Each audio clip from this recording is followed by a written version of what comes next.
ہم نے پتہ کیا کیا ہے، لوگوں کے بارے میں منفی سوچیں، یعنی میری تو ضرورت ہے پر سپیکر والے کی کوئی ضرورت نہیں، میری تو ضرورت ہے پر الیکٹریشین کی کوئی ضرورت، یہ درست نہیں۔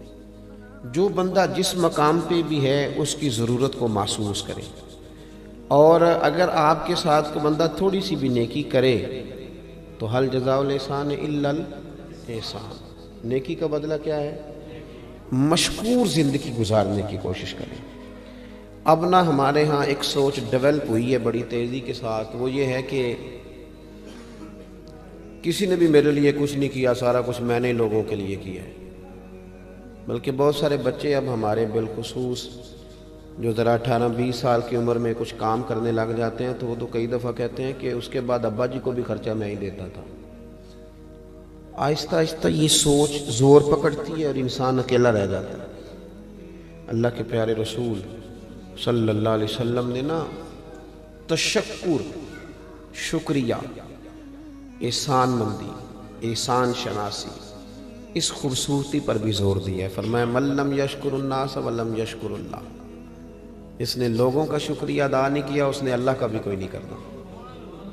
حضور پسند کرتے تھے تشکر کے جذبات، جزاک اللہ کے جذبات، خیر کے جذبات۔ یعنی اگر آپ کے ساتھ کوئی بندہ بھلائی کا کام کرتا ہے تو پھر کوشش کریں کہ آپ بھی اس کے ساتھ جواب میں اپنے بازو دیکھیں۔ مولا علی شیر خدا، شیروں کی باتیں شیروں کی طرح ہوتی ہیں۔ مولا علی کیا فرماتے ہیں؟ حضرت علی فرماتے ہیں جس استاد نے مجھے ایک لفظ پڑھایا، کتنا سبق بولیے گا؟ مانتے کوئی نہیں ویسے ہم لوگ اس بات کو، ہمیں تو جو سارا پڑھا دے وہ بھی ہمارا دل کرے تو استاد مانے، لیکن مولا کائنات فرماتے ہیں جس نے مجھے ایک لفظ پڑھایا، فرماتے ہیں وہ میرا استاد ہے۔ اور جو اگلی بات ہے وہ شیروں والی بات ہے۔ آپ فرماتے ہیں اگر وہ بندہ چاہے تو مجھے کوفے کے چوک میں کھڑا کر کے بیچ دے، میں استاد کے کہنے پر بکنے کو تیار ہوں۔ اتنی بڑی بات یار، اتنی بڑی بات۔ حالانکہ مولا علی کے استاد ایک ہی ہیں جن کا نام محمد مصطفیٰ ہے صلی اللہ علیہ وسلم، وہ صرف مدینے والے محبوب کے شاگرد ہیں، اس سے زیادہ نہیں، لیکن وہ ہمیں سمجھانے کے لیے بتاتے ہیں، ہماری تعلیم کے لیے وہ بتلاتے ہیں کہ تھوڑا سا تشکر کا بھی۔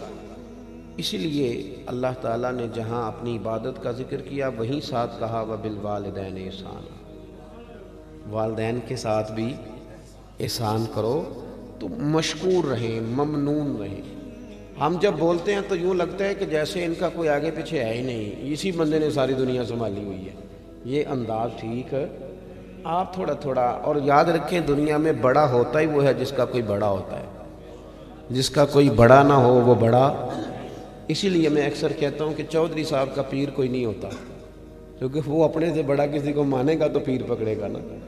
پڑھے لکھے لوگوں کا بھی پیر ہے، آج کل مذہبی لوگ بھی، خطیب، واعظ، نعت خان، نقیب، اللہ ماشاءاللہ، ان کا بھی پیر نہیں ہوتا، سب کی بات نہیں کرتا، اس لیے کہ کیڑا ہتھے چڑھ گیا وہی سیدی مرشدی، ختم ہو گئی بات۔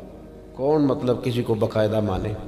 اور ویسے بھی جو میری طرح کے لوگ ہوتے ہیں مرید نہیں ہوتے، وہ سیدھے سیدھے خلیفہ ہی ہوتے ہیں، وہ زیادہ آسان کام یہی ہے۔ اور پڑھے لکھے لوگ بھی یہ کام نہیں کرتے۔ اور تیسری بات، جس کے پاس 4 پیسے آ جائیں وہ بھی کسی کا احسان ماننے کو تیار نہیں ہوتا، کسی کو اپنا بڑا ماننے کو تیار۔ آپ اکیلے رہ جائیں گے، تنہائی محسوس کریں گے، آپ کو یوں لگے گا کہ میرے پیچھے شاید کوئی بھی دعا کرنے والا نہیں۔